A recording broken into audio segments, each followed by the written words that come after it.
ఎమ్మెల్సీగా అనౌన్స్ చేసిన రోజు ఫస్ట్ మీ పేరు వచ్చిన రోజు ఆ ఫీలింగ్ ఏంటి, ఎలా అనిపించింది? బాధ తప్పిందని.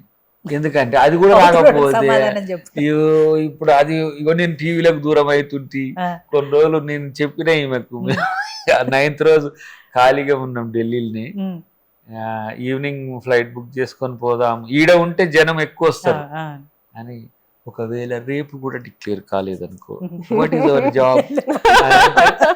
ఇప్పుడు నాది ఒక మురళి ముదిరాజ్ కేసు ఉండి పాస్పోర్ట్ రెన్యువల్ మళ్ళీ చేసుకోవాలి, మళ్ళీ జడ్జి పర్మిషన్ ఇవ్వాలి, వాళ్ళు 1 yearకే ఇస్తారు.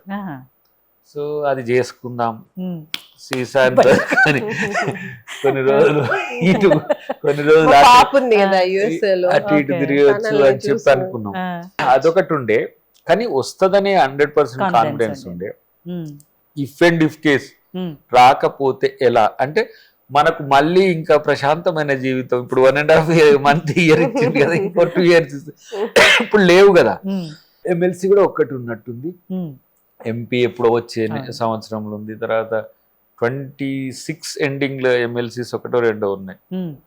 సో నేను మిగతా జాబా అంటే చేయలేను, నాకు జాబ్ సాటిస్ఫాక్షన్ కూడా ఇంపార్టెంట్. మనం వదిలేసింది ఎమ్మెల్యే, ఆ స్థాయి చట్టసభల్లో ఉండేదైతే చేస్తే జనం దయాకర్ను తొక్కలేదురా మంచిగానే ఉంచిరా అని అనుకుంటారు, లేకపోతే తొక్కి పడేసిరు దయాకర్ అని. తొక్కేదనక ముందు త్యాగం బెటర్ కదా, వదిలేస్తే 2028కి చూసుకోవచ్చు, టికెట్ ఇస్తే ఇస్తారు, లేకపోతే అట్లా కూడా మెంటల్ గా ప్రిపేర్ అయినా. అంటే నేను కాంగ్రెస్ పార్టీకి వచ్చింది కూడా పదవులు అనుభవించో ఆస్తులు సంపాదించో ఏదో ఇట్లా కావాలని కాదు. తెలంగాణ ఇచ్చిన పార్టీకి నా సర్వీసెస్ ఇస్తా అన్న, ఏ స్థాయిలో వాళ్ళు అవకాశాలు ఇస్తాయి ఆ స్థాయిలో దానికి న్యాయం చేస్తాం. సోనియా గాంధీ గారు టికెట్ ఇచ్చిండ్రు, పోటీ చేసిన, ఒక్కొక్కరు 40,000 50,000తో ఓడిపోతే నేను 2,000తో ఓడిపోయినా. నేను ఖర్చు పెట్టింది చెప్తే నవ్వుతారు మీరు ఆ ఎన్నికకు. సెకండ్ కూడా నేను ఖర్చు పెట్టింది పెద్ద గేమ్ లేదు, పార్టీ ఇచ్చినంత వరకు ఖర్చు పెట్టింది. నాకు వచ్చింది 89,000 ఓట్లు వచ్చినాయి టెక్నికల్ గా, కానీ నాకు 92,000-93,000 వస్తాయి రేపు హైకోర్టు తీర్పు వచ్చినాక. వాళ్ళు ఏం పని చెప్తే అది చేయాలని అనుకున్నా, ఎందుకంటే కాంగ్రెస్ అనేది ఒక పెద్ద వ్యవస్థ. నువ్వు కాంగ్రెస్ ని టెస్ట్ చేసేది ఏం లేదు, నిన్నే కాంగ్రెస్ టెస్ట్ చేస్తుంది, నీకేం పని ఇయ్యాలో ఇస్తుంది. సరే కొన్ని కాన్స్పరసీ ఉన్నాయి అంటారు, ఏదో నన్ను అడ్డుకునే ప్రయత్నం చేస్తున్నారు, అసలు పార్టీలోనే మిమ్మల్ని అడ్డుకునే ప్రయత్నాలు జరిగాయి అనేది కూడా వచ్చింది కదా. నేను అవి పట్టించుకున్నాను, మీ జిల్లా పెద్ద నాయకులే. ఎవరైనా నన్ను నేను ఒకరు అడ్డుకుంటే ఆగిపోయేటోడిని అయితే నాకు అవకాశం కూడా ఉంది.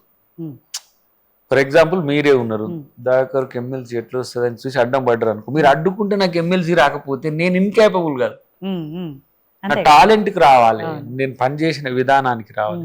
దానికి మా రేవంత్ రెడ్డి గారే నన్ను పుష్ చేయడానికి 2-3 సార్లు చాలా ఇబ్బంది పడిండు. దానికి సరే ఆయన స్థాయిలో నేను ఇప్పుడు ఏదో నేను ఇట్లా జోవిలుగా చెప్తున్నా కానీ నాకు ఇప్పడానికి ఒక సిస్టమే పనిచేసింది. వాళ్ళు నేను పని చేయడం వరకు తెలుసు, కానీ మిగతా ఏం చేయాలనే విషయంలో కొంత ఈగోస్ అడ్డం వస్తాయి, సెల్ఫ్ రెస్పెక్ట్ ఉంటుంది. తను ఎమ్మెల్యే పోయినప్పుడే చెప్పిండు ముఖ్యమంత్రి గారు, సమయం వస్తుంది, దాని కొరకు సరైన సమయం వస్తుంది, దాన్ని వెయిట్ చేయి, యు డోంట్ గో అవే, నాకు అందనంత స్థితికి పోకు, టచ్ లో ఉండు, చూస్తా అని ఎంపీకి కూడా ట్రై చేసి, అవన్నీ నాకు తెలుసు. తర్వాత మా ఇద్దరి మధ్యన కూడా ఏంటంటే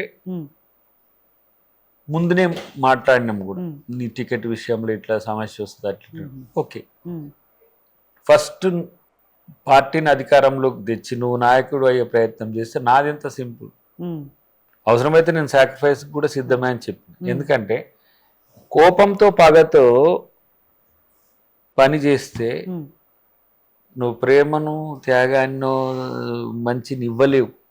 ఎంతసేపు నా స్ట్రెస్ అంతా నన్ను శత్రువుగా చూసే వాళ్ళ మీద ఇదే ఉంటది టార్గెట్. ఇప్పుడు నాకు అందరు ప్రేమతో సహకరించింది, నేను ఇప్పుడు నాకు పదవి కంటే కూడా నాకు అందరు మంచిగా కావడం సంతోషంగా ఉంది. నేను ఎవ్వరు వ్యతిరేకంగా ఉండను, నా క్యారెక్టరే అపాథెటిక్ గా ఉంటది, అంటే ప్రో ఉండదు యాంటీ ఉండదు, న్యూట్రల్ గా ఉంటా, అందరి పట్ల అదే ఉంటా. కానీ రాజకీయాల్లో అట్లా నడవదట, ఎటో ఒకవైపు చూడు అట. అయితే అట్లా కూడా మరి రేవంత్ అన్న వైపు చూసా, కాబట్టి ఆయనే నా వైపు చూసింది. మరి చాలా రోజులైంది దయాకర్.